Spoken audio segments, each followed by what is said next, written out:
Yo, quick conversation while I'm doing this morning workout. And if you're not doing a morning workout and you're not keeping your heart good, you're making a mistake.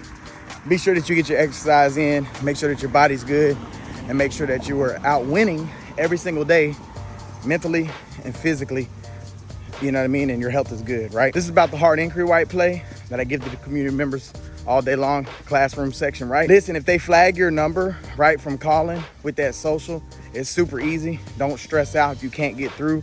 All you have to do is verify in with another social. So you verify through the automated part with another social, you know, your spouse, friend, family, whatever. That way you get a representative on the line.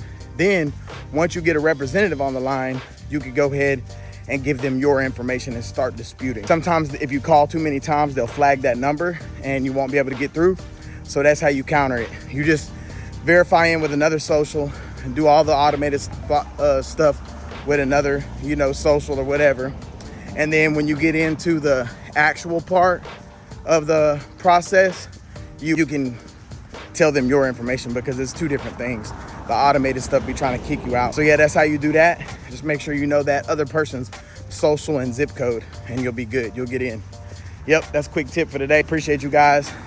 Everybody who's active in the community, I appreciate you guys. Remember, this community is about spreading wealth, spreading tips, and making sure that we can help each other win. So don't gatekeep, release the information if you got it, and let's keep winning all 2024. Add value to the group. If you don't add value, but you come in here trying to sell, you will be banned. We are trying to add value to people's lives, not sell them stuff. Have a good day.